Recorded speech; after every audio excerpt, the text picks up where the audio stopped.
คนเบียงไม้พี่น้องห้องไม้แกะกองตัวนี้แม่นตัวเละอาซาสัจจาให้ลูกค้าตัวนี้มันบริโภคกวนก็เพราะว่าบริอะไรขาดเราพิษนะครับต้องลงไปขาดอีกบ่อยเลยครับนึงถ้าพี่สอบพี่น้องเพราะว่าลูกค้ามันอาศัยเขาเขาต้องสิเบาซุ่มซีซุ่มหารวยหันรวยนี่หันกันไล่อยู่ใช่ปะมันขาดสัจจาหนึ่งมาเลยบ่มักนี่เหรอเนี่ยมาเลยทุกคนสัจจาสวัสดีเปลี่ยนเข้ามาแล้วเพื่อนนี่มาแล้วจะไม่เห็นคลิปเป็นนักทานให้พี่น้องทั้งตัวนี้มันรถของพี่น้องทั้งนกแต่ใหญ่ด้วยเถอะเนอะว่าคนบริมาเฮ็ดคลิปให้เพื่อนน้ำกันตัวแบนแท้พี่น้องแท้อีที่เก่าหาแท้เป็นสุดแต่ก็มีดอกว้าวที่กับซับมีอะไรสลักนะสลักการสูบวากท่องใส่มาซ่วงนะซ่วงของใส่ด้วยหลายแล้วก็นอกจากพอต้องมากนี่พี่น้องเครื่องนี่เถอะรถสุดตอนมากนี่มันบ่ได้อันกวดเบิ่งว่าโคเบียงใหม่เขาเบิ่งใหม่บ่ได้อะไรวะ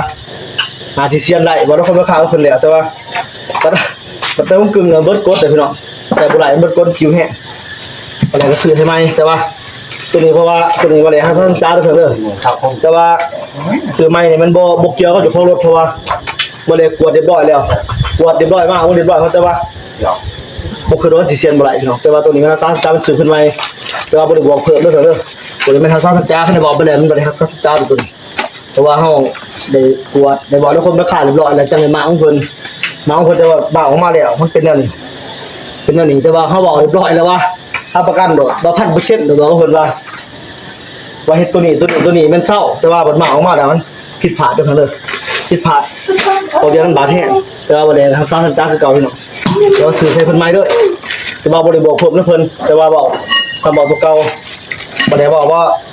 ได้ราคาเพิ่นมันได้ซ้ำเกียร์ใหม่ใส่ครับใหม่ยังใหม่หมากรถใหม่ได้เป็นค่ามื้อแต่ว่าเพิ่นบ่ไหลก็บ่อยากรบกวนเจ้าของเพิ่นเด้อเพราะว่าเพิ่นได้ตกลงบอกกันดีกว่าเด้อก็ได้ซ่าจ้าซื้อสมัยเพิ่นนี่เนาะบ่เป็นหยังพี่น้องบ่เป็นหยัง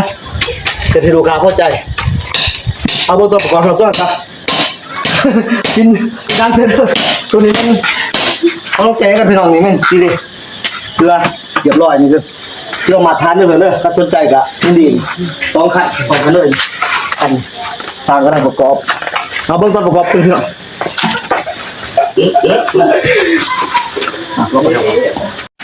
วันนี้มาหอดขั้นตอนประกอบด้วยเด้อนี่เอาเบียงนี่เหยียบเอาลูกบีมาใส่เดี๋ยวเอาลูกมันมาใส่บ่ได้ครบบ่ได้นะครับเปลี่ยนออกต้นคือว่า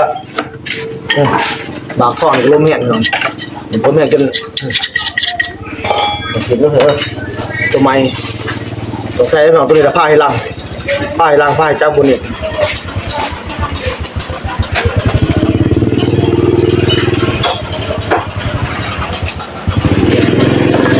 แบนแขนเหรอไม่ใช่ไงโอ้ยอันนี้ว่าเห็ดเป็นเนี่ยก็ได้เนี่ยแหละมีแม่อันนี้มาซื้อไปด้วยนะแต่มาว่าคนนี้เราเนี่ยของเด่นบ่มาเลยมาวันปลาแต่ว่าเราเห็นเลยคือว่าปลาที่ไม่เนี่ยมันก็สมบูรณ์ได้ตัวปลาแพ้มาสักหน่อยโอ้มันต้องเด้อพี่น้องเด้อต้องกินได้ถือเด้อเป็นเป้าไปกินบ่ได้ใช่ไหมใช่เกี่ยวโอ้ตายไปเกี่ยวเลย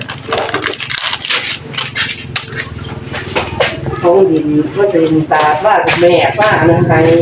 จะเป่าโหปากเป่าไม่หยุดโอ้ยนี่ยังร้านนี้เพื่อนยังก็เอาอ่างน้ำจนไหลเดี๋ยวอยู่บริเวณท่ากลางบ้านตัวนี้ชิบไปให้เจ้าของรถเพื่อนเด้อพอเจ้าของรถเป็นบริมานับมัน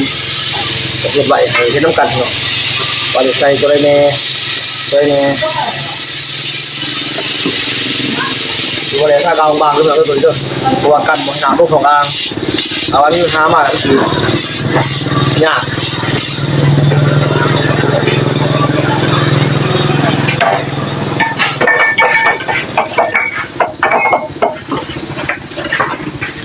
เบิ้งตะกี้ใช่ไหมเบิ้งนี่หนามกันนี่เลย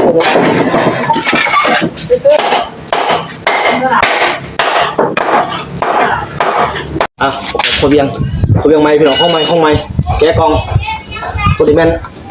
ตัวเละอาซาสัจจาให้ลูกค้าตัวนี้มันบริโภคกวนก็เพราะว่าบริอะไรข ขาดเราพิษแล้วเราพิษเขาตกลงราคาดีกว่าเดี๋ยวคันนึงถ้าพี่สอบพี่น้องเพราะว่าลูกค้ามันอาศัยเขาเขาต้องสิเบาสุ่มซีสุ่มหารวยหันรวยนี่หันกันไล่อยู่ใช่ปะมันขาดสัจจะนึงบ่ได้บ่มักนี่เนาะบ่ได้ทุกคนสัจจะประกอบปอ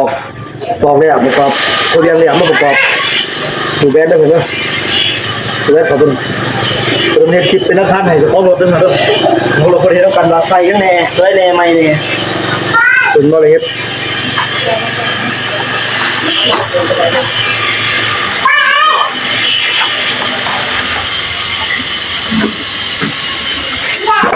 Don't take it, yeah.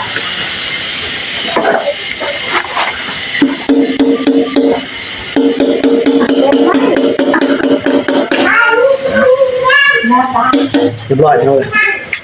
เรียบร้อยเลยต้องใส่แบบบ้านๆเขาเรียกเนาะบอกว่าเราเรื่องไม้ก็เด้อเป็นนักทานจะคล้องรถเพิ่นถือว่ารถของพี่น้องทั้งมันนกแต่ใหญ่เด้อเพิ่นเด้อเรียบร้อยตัวนึงเปลี่ยนสูบแบนนี่มันแทะพี่น้องแต่พี่น้องพอเบี้ยงนี่มันบ่ได้เปลี่ยนให้เพิ่นเพราะว่าแต่มาจังมาในต้นมันบ่ได้กลัวอาการเนี่ยก็บ่ได้ขายเบิ่งตัวนี้พี่น้องคือว่ามัน10กว่าบาทบอกแล้วคมราคาเพิ่นว่ามัน10กว่าบาทถึงขนาดว่าเทียนไปกึ่งบ่ไหลนะพี่น้องเจียวบ่ไหลแต่ว่านี่มาขายเบิ่งแล้วมันไปมาแทะเบิ่งเลยมันเบิดกดเดี๋ยวพี่น้องเจียวบ่ไหลก็เลยร้านซ่าจ้าเพราะว่าบ่ได้ไล่แต่เอาเขาเบี้ยงไปกึ่งไปเจียโยงเสียนุ่งกึ่งเพิ่นแต่ว่าเอาออกมาแล้วมันเกี่ยวบ่ไหลต้องซื้อใหม่แต่ว่าก็บ่อยากจุกจิกกับเจ้าของตัวว่าเฮาได้เว้าไปแล้วพี่น้อง เฮาได้เว้าเฮาได้ตกลงไปแล้วว่ารับประกันเปลี่ยนตัวนั้นมันเรียบร้อยบ่เราคนมาค่าเรียบร้อยแล้วเพิ่นก็จ่ายเงินเรียบร้อยวันนี้ถ้าเราสิออกมาอีกก็บ่ไหลพี่น้องมันเดินว่าขาดสัญญาแล้วเพิ่นเลยก็บ่ได้ก็เลยเปลี่ยนให้เพิ่นโดยที่ว่าราคานั้นเลยราคาเริ่มเดี๋ยวเปลี่ยนให้เพิ่นใหม่แต่ว่านี่อะไรบัดนี้มันติดตัวเลยเด้อจะเปลี่ยนสูบแบนการสลักการบริเปลี่ยนสลัก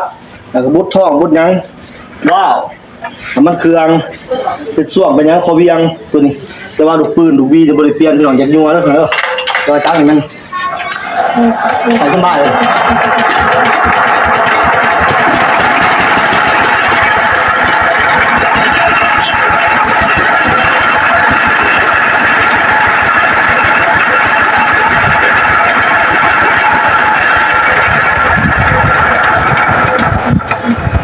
จักเพิ่นเลยมันติดยากพี่น้องติดยากที่บ่ไหลเพราะว่าแห้งอันมันบ่ไหลสิแว่นลมแห้งแต่ว่าเปลี่ยนได้บ่ถือว่าติดง่ายแล้วกันนี่ตัวเพิ่นแก่มากเด้อเพิ่นเพิ่นแก่มากแต่ว่าบ่แลมากวดก่อนทำเฮ็ดมากวดโดยสิบ่ได้มางเบิ่งเด้อพี่น้องเด้อแกงเบิ่งฟังเบิ่งเลยจ้ะต่อราคากับเพิ่นเรียบร้อยแต่ว่าออกมามันผ่านบ่ว่าพอเวียงมันเกี่ยวบ่ไหลแต่ว่าเพิ่นว่าไปเจียเอาไปเชียนเอาแต่เอาออกมาแล้วมันเชียนบ่ไหลพี่น้องแต่ว่าบ่แลก็เลยคือว่าเปลี่ยนพอเวียงเพิ่นแล้วก็จบประเด็นตรงงานในทั้งขายไปเลยถ้าพี่น้องอยู่ว่าอยู่ไกลสนใจอยากมาใส่บริการน้ำมันเลยก็ดีด้วยเด้อมีพี่น้องทั้งหลายบอลคนโทรมาถามว่าอยากฝากจักรหรือมาอยากฝากเครื่องมาตัวมาเลยก็ดีด้วยเด้อ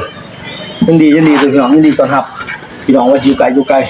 เฮ็ดทุกสิ่งทุกอย่างนั่นแหละมีการทำประกันให้พี่น้องเครื่องนี้มันบ่ได้เฮ็ดละเอียด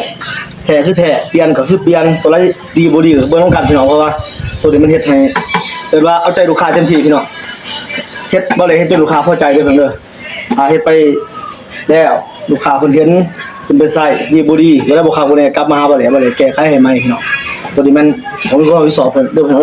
บ่ได้มีคนสัญญาดีหรือบ่ดีก็เว้ากันตามนั้นพี่น้องเอาเข้าใจเอาได้บ่เซ่